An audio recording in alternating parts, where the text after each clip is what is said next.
There is a weapon out on the roads today that is more dangerous than black ice, blown tires, or brake failure. And it fits right inside your pocket. A mobile phone and a massive grudge can ruin a driver's life in a matter of minutes. I found this out the hard way on a rainy Wednesday afternoon in Northamptonshire.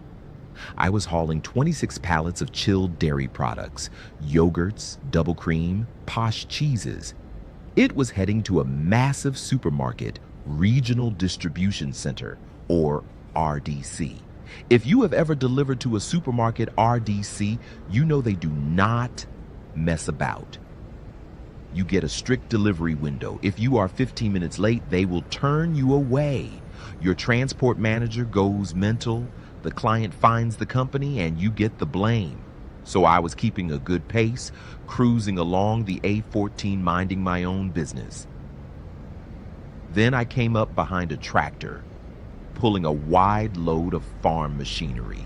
It was a single carriageway stretch, nowhere safe to overtake, so I slowed down to 30 miles an hour, just doing my job, being safe.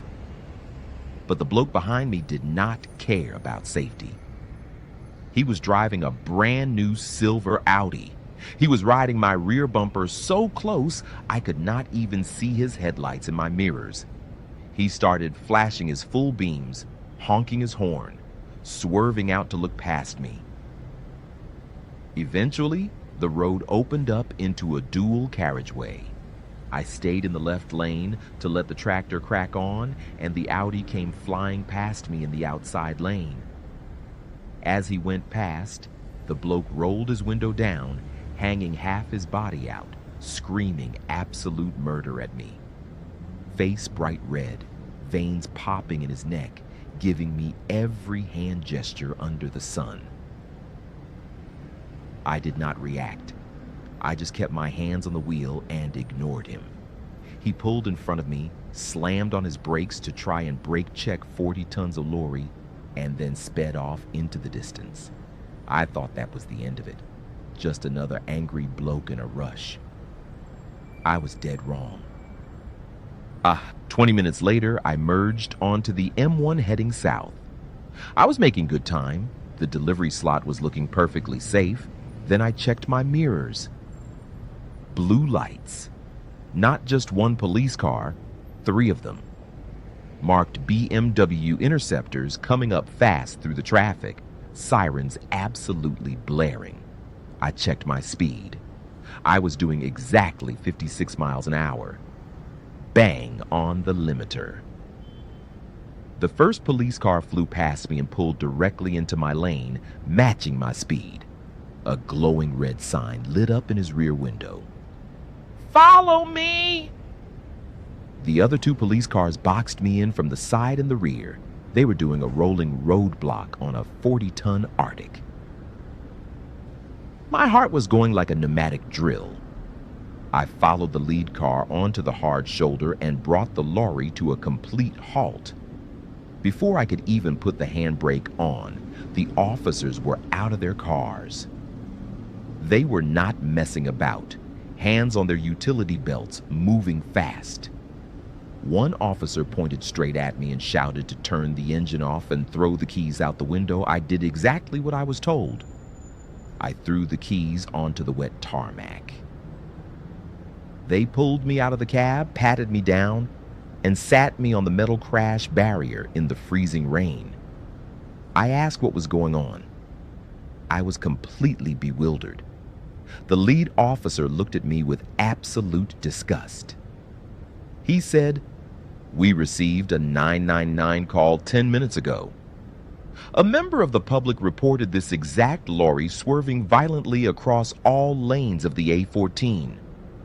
They said the driver was drinking from a vodka bottle at the wheel, and they could hear people banging on the inside of the trailer." I sat there on the barrier completely stunned. People smuggling and drunk driving. Those are 2 of the most serious accusations you can make against an HGV driver. I told the officer it was absolute rubbish. I had not touched a drop, and my trailer was full of cheddar cheese. He breathalyzed me right there on the hard shoulder. It blew zero, obviously, but they still had to check the trailer. We waited 20 minutes for a dog unit to arrive. The motorway traffic was crawling past, everyone staring at me like I was a criminal. They broke the security seals on the back of my trailer, swung the doors open, and sent the dog in. Nothing.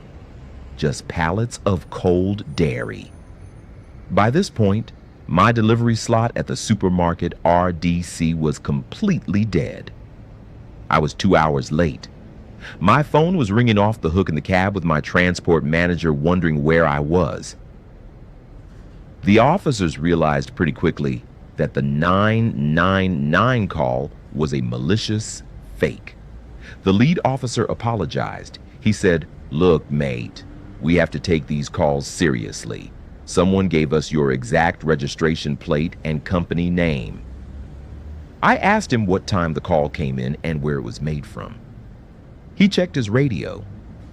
He said the call was logged just past the junction where the dual carriageway started on the A14. A massive light bulb went off in my head.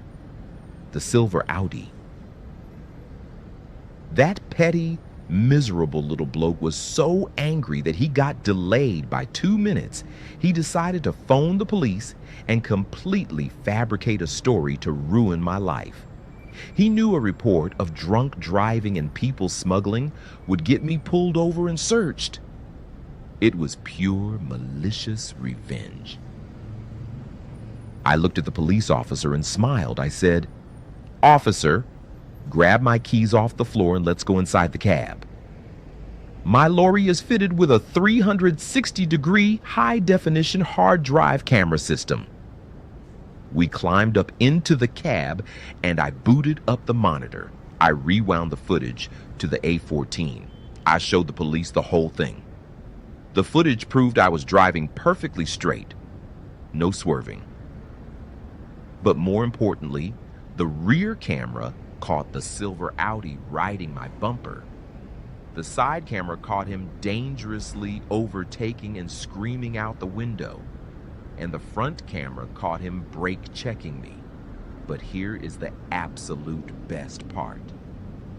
As he swerved in front of me to brake check, the high-definition lens caught him holding his mobile phone directly to his ear. He was literally making the fake 999 call while committing dangerous driving.